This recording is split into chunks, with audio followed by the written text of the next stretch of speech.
Welcome to Wednesday's edition of CNN Student News. You're halfway through the week. I'm Carl Lazouz. It's good to see you. First up today, there are about 32,000 U.S. troops in Afghanistan, plus those of some U.S. allies.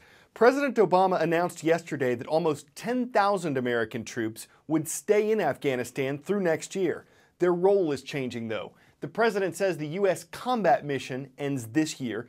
Remaining troops will be focused on training Afghan forces and fighting al-Qaeda terrorists.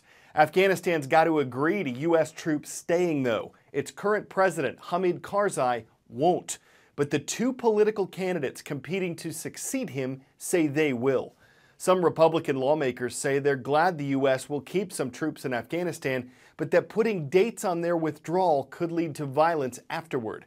A U.S. official says U.S. forces in Afghanistan will be reduced to about 1,000 after the year 2016.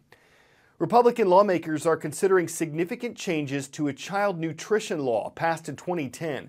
The law's goal was to encourage students to eat healthier school lunches.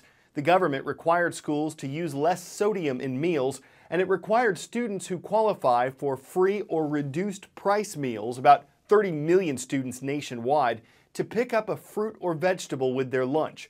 First Lady Michelle Obama is a strong supporter of the law. Parents have a right to expect that their kids will get decent food in our schools. And we all have a right to expect that our hard-earned taxpayer dollars won't be spent on junk food for our kids. But an official from the School Nutrition Association says they're not pushing for junk food in lunches. They just want the fruit or vegetable requirement dropped.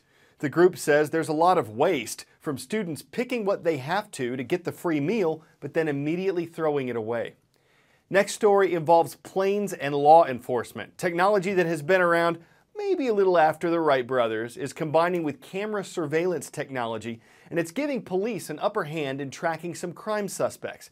Not everyone's on board with the idea of pursuing people using an eye in the sky, but it is having an impact.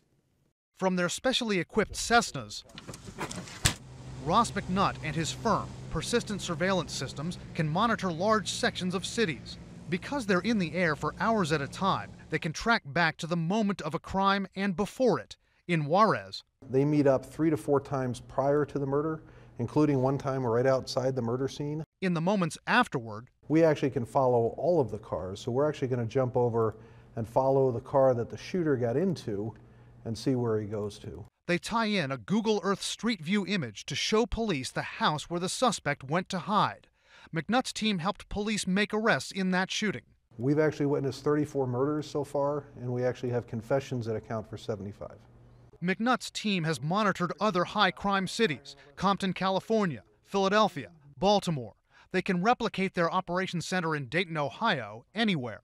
In a typical operation, law enforcement officers will sit in this area monitoring a police scanner. When a call comes in that a crime's been committed, these analysts immediately start to track back when and where it occurred. And sometimes they can catch up to a suspect in real time.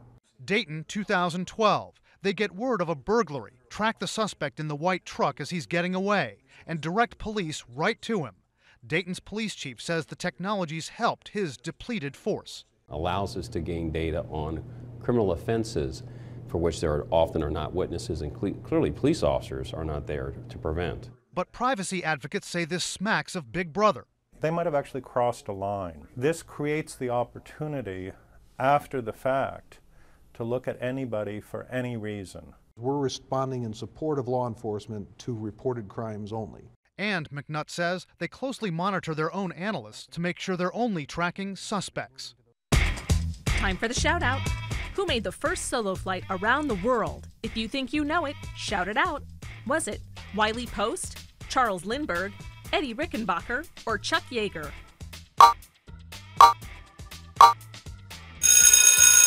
You might not be familiar with Wiley Post, but he made history in July of 1933 with the first solo flight around the world.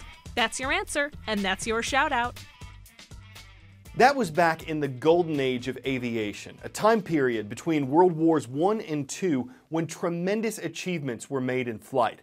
Charles Lindbergh's transatlantic solo in 1927, Amelia Earhart's transatlantic solo in 1932. Records were made, then broken again. And now a 19-year-old is hoping to fly into history, kind of like Wiley Post did. On Wednesday, Guthmiller will hop aboard this 1981 Beechcraft A-36 Bonanza in hopes of becoming the youngest person to fly solo around the world. He says he was inspired after 21-year-old Jack Wiegand of Fresno completed the trip last spring. Wiegand currently holds the Guinness World Record. The college sophomore says his passion for flying started at a young age. I always played flight simulator games growing up. Always wanted to go eat out at the airport cafe and watch planes take off and land. Guthmiller told us the trip should take him about 40 days or 160 hours of flying time. He plans to make about 20 stops on 5 continents and update his status on social media along the way. The young pilot says when he shared his interest in flying with his parents, they didn't think he'd take it this far. And, I think at the time they thought I was just going to do this little 20-minute flight, get it out of my system, and now 3 years later I'm going to go fly solo around the world. Although Guthmiller has his eyes on earning a spot in the history books, he says he hopes the trip will inspire other young people to follow their dreams.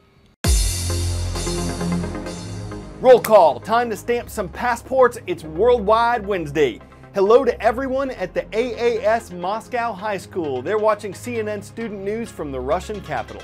Spinning the globe now to Vietnam. At the Singapore International School, we've got some viewers in Da Nang. And at the Hong Kong Academy, thanks for taking 10 minutes for us. It's good to have you watching in Hong Kong. There's a modified form of baseball called beep baseball. It's for blind or visually impaired people. Some rules are different, and the balls and bases beep so players know where they are. A woman named Judy Bird was watching a game one day when she asked if this same idea could help kids play kickball. Her nonprofit association says beep kickball is now played in more than 50 camps and schools for the blind. Let's play ball! Each one of these kids is visually impaired, but it doesn't stop them from kicking, running, and sliding into base. They're playing beep kickball. Beep kickball is an adapted sport for kids who are visually impaired and blind, and it's played with 3 pieces of equipment. A kickball, which beeps, 2 bases, which buzz, and it blindfolds. All the kids wear blindfolds to equalize the differences in vision. Beep Kickball founder Judy Bird says the rules are simple. Kid kicks the ball and he runs to the base that's buzzing. His job is to tag it before one of the 5 fielders out in the field locate the ball and pick it up. 11-year-old Christopher Abel was born blind and says he loves everything about Beep Kickball. It's exciting when you feel your foot hit the ball really hard and then you know it's just going flying. I like running because one of the times when I just get to run as fast as I can, as hard as I can.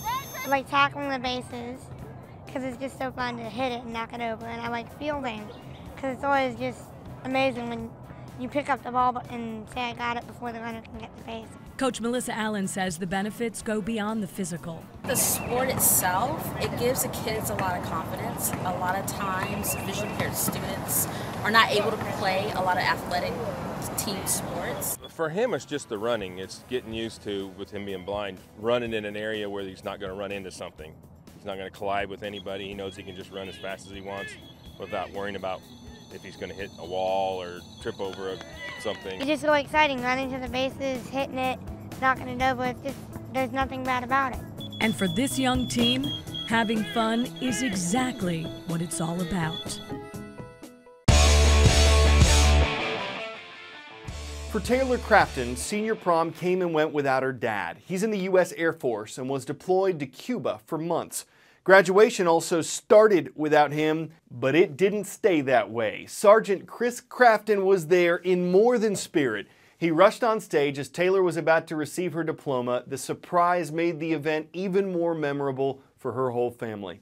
Sergeant Crafton has been away on 9 deployments since Taylor was a baby. He says he's missed birthdays, Christmas celebrations. He wasn't going to miss this. I'm so happy he's here.